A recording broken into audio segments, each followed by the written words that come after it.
कर लेते हैं छत्तीसगढ़ में हो रही सियासत की। छत्तीसगढ़ में नगरीय निकाय चुनाव में आरक्षण पर सियासत गर्मा गई है। बीजेपी ने आरक्षण पर मचे बवाल का जवाब दिया है। साथ ही नेता प्रतिपक्ष चरणदास महंत के बवाल वाले बयान पर कांग्रेस को घेरा। प्रदेश अध्यक्ष किरण देव सिंह ने 3 ओबीसी मंत्रियों के साथ प्रेस कॉन्फ्रेंस की। डिप्टी सीएम अरुण साव कानून की किताबें साथ लेकर आए। साथ ही मंत्री लक्ष्मी राजवाड़े और टंकराम वर्मा मौजूद हैं। दरअसल जिला पंचायत अध्यक्ष पदों पर चुनाव के आरक्षण के तहत एक भी सीट अन्य पिछड़ा वर्ग को नहीं मिली है। इसे कांग्रेस मुद्दा बना रही है। इस पर जवाब देते हुए अरुण साव ने कहा कि 33 में से छत्तीसगढ़ में 16 जिले अधिसूचित क्षेत्र में हैं। साथ ही आपको भी बता दें कि पंचायत राज अधिनियम के तहत ये सभी जगह अनुसूचित जनजाति के लिए आरक्षित है। आबादी के अनुरूप 4 जगह अनुसूचित जाति के लिए आरक्षित है। ये 16 सीट और 4 सीट 50% आरक्षण की सीमा को पार करते हैं। इसलिए सर्वोच्च न्यायालय के फैसले को ध्यान में रखते हुए जिला पंचायत अध्यक्ष के लिए अन्य पिछड़ा वर्ग के लिए आरक्षण नहीं हुआ है। क्या कुछ कहा, चलिए सुनिए। पिछड़े वर्ग के लिए आरक्षण की व्यवस्था की धोखा देने के लिए अपने ही व्यक्ति को उच्च न्यायालय भेजा, स्टे हुई और उस व्यक्ति को पद से नवाजा। पिछड़े वर्ग को केवल और केवल धोखा देने का काम, ठगने का काम ये कांग्रेस पार्टी का इतिहास रहा है। आज बड़े हितैषी बनने चले आए हैं, भ्रम फायदा कर रहे हैं। तो देखिए, एक दिन पहले सोमवार को प्रदेश के नेता प्रतिपक्ष चरणदास महंत का एक बयान सामने आया था। जिला पंचायत पदों पर ओबीसी वर्ग को आरक्षण न दिए जाने को लेकर उन्होंने कहा कि अभी तो कम बवाल हो रहा है और बवाल होना चाहिए, जिस पर मुख्यमंत्री विष्णुदेव साय और डिप्टी सीएम अरुण साव ने कांग्रेस पर हमला बोला। उन्होंने कहा कि कांग्रेस प्रदेश के माहौल को खराब करना चाहती है। सुनिए। मेरे ख्याल से बवाल कम मचा हुआ है, बवाल और मचना चाहिए। जहां एक भी हमारे पास 7 जिला पंचायत थे, उसमें से एक भी जिला पंचायत ओबीसी के पास नहीं है। 16 जनपद पंचायत थे, उसमें से 5 बचेंगे।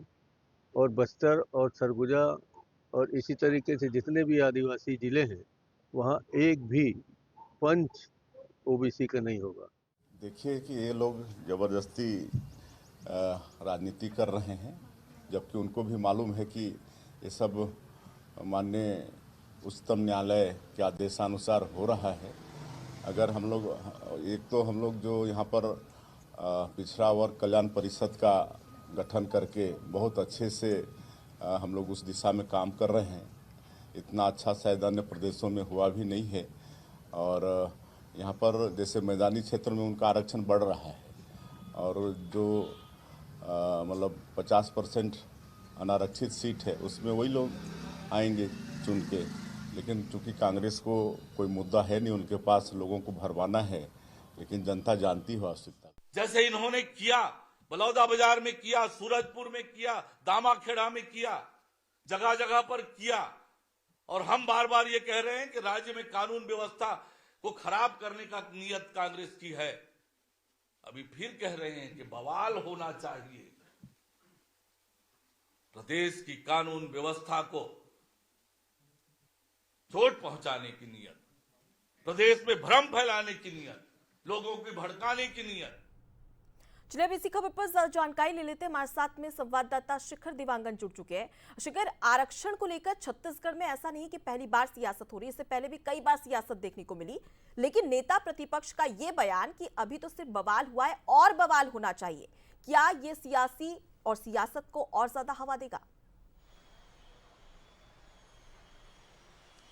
बिल्कुल, जिस तरह से आरक्षण की प्रक्रिया हुई है उसके बाद से छत्तीसगढ़ में बवाल ही देखने को मिल रहा है, क्योंकि जिस तरह से आरक्षण नगर पंचायत को लेकर हुआ उसमें ओबीसी को एक भी सीट नहीं मिली है। और यही वजह है कि प्रदेश में अलग अलग जगहों में इसे लेकर नाराजगी भी देखने को मिल रही है। कांग्रेस इसे एक बड़ा मुद्दा बनाने की कोशिश करती हुई नजर आ रही है, क्योंकि नगरीय निकाय चुनाव नजदीक है, पंचायत चुनाव होना है और ऐसे में जनता को और खासकर ओबीसी वर्ग को साधने की पूरी कोशिश कांग्रेस करती हुई नजर आ रही है। यही वजह है कि नेता प्रतिपक्ष चरणदास महंत का एक बयान सामने आता है। वो कह रहे हैं कि बवाल अभी शुरू नहीं हुआ है और होगा। इस तरह के बयान सामने आ रहे हैं, उससे साफ है कि निकाय चुनाव में आरक्षण का मुद्दा लेकर कांग्रेस जनता के बीच जाने वाली है और इसी के साथ ही कल एक बड़ा प्रदर्शन पूरे प्रदेश भर में कांग्रेस करने जा रही है और इस प्रदर्शन के माध्यम से ओबीसी वर्ग को साधते हुए कांग्रेस नजर आएगी। निकाय चुनाव नजदीक है और ऐसे में दोनों ही राजनीतिक पार्टी तैयारियां कर रही हैं। आरक्षण का मुद्दा लंबे समय से छत्तीसगढ़ में चल रहा है और इसी मुद्दे को इस बार बड़े स्तर पर करने की तैयारी कांग्रेस कर रही है। इससे पहले कांग्रेस की सरकार थी, उस दौरान आरक्षण का मुद्दा भी जमकर उठा था। विधानसभा में एक आरक्षण संशोधन विधेयक बिल पास किया गया, उसे पास करने के बाद राजभवन भेजा गया, लेकिन राजभवन में अब तक वो बिल अटका हुआ है।